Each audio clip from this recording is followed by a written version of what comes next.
국제 유가가 78달러대 회복이라. 지금 76달러대이긴 한데요.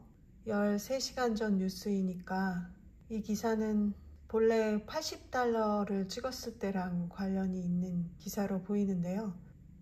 경기 침체 우려 완화 때문에 올랐다, 이런 얘기를 하고 있어요. 경기 침체 우려 완화에 국제 에너지 기구나 오펙 등 공신력 있는 기관에서 올해와 내년 수요 둔화를 전망해서 원유 수요 악화에 대한 공포가 있었다고 하네요. 그런데 미국 지표는 생각보다 경고해서 분위기 전환을 해주었고, 금리 인하에 대한 기대로 유가가 상승했었다는 얘기군요. 전쟁 부분이 어느 정도 소강 상태를 보이고 있는 점은 하락 요인이 되겠어요.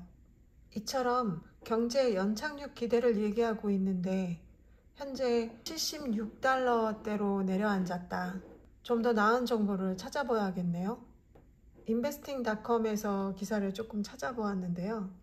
제목은 경기 침체 우려 완화 물음표 이렇게 달린 제목인데, 이런 완화로 위험 자산을 선호하는 분위기가 조성됐다. 그러나 중국 경제 지표는 여전히 부진한 흐름을 보이고 있고, 역시 이 기사에서도 경기 침체 우려 완화는 상승 요소, 가자지구 휴전 협상 기대는 하락 요소로 보고 있군요. 여기에 중국의 원유 생산량도 꽤 감소했다는 소식도 있고요. 그렇다면 지금 하락은 주요 기관에서 올해와 내년 수요 하락 전망에다가 전쟁 위험이 급격히 소강되고 있는 게 아닌가 싶네요. 이제 주말이니 월요일 아침에 예의주시를 해야겠어요. 천연가스는 재고량이 큰 폭으로 감소했음에도 소폭 조정만 받고 있는 상황입니다. 그렇지만 제 생각에는 상승의 예고편이 될 수도 있겠다는 생각이 드는데요.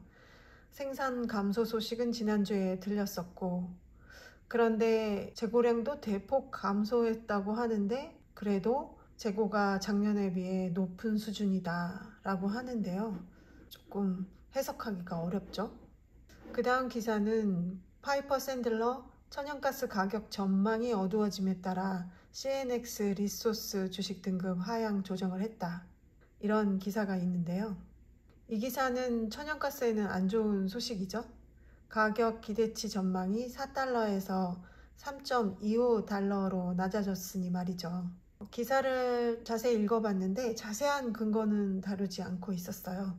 제가 가끔 얘기하는 프리포트항의 운행 중단과 재개가 좀 더 직접적으로 가격에 영향을 미치는 경우가 많았습니다. 지금까지 봤을 때는요.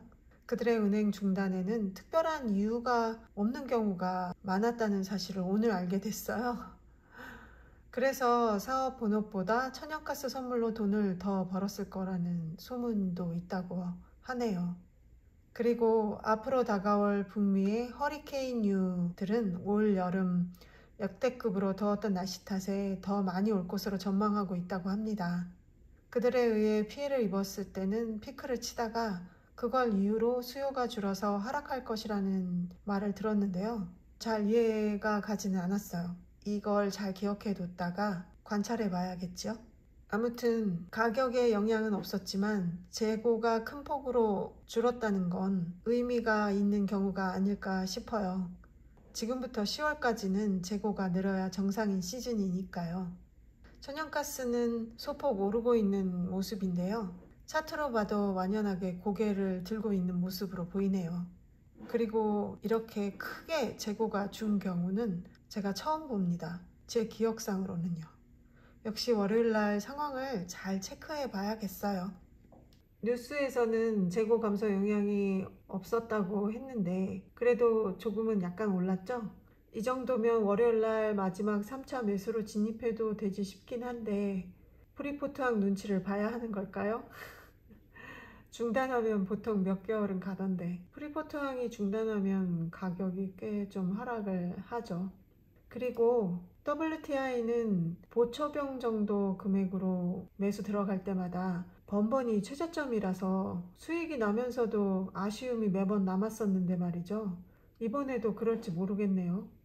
WTI 인버스가 현재 76달러 초반대로 내려앉았는데 역시 $75 아래로 내려간다면 일단 매도 처리할 생각입니다. 저는 조금 일찍 진입하지 않았나 이런 생각까지 했었는데 보조 차트성으로는 사실 조금 그렇게 보이긴 했었거든요. 네, 어쨌든 기준대로 매수하고 매도를 꾸준히 해볼 생각입니다. 오늘은 여기까지.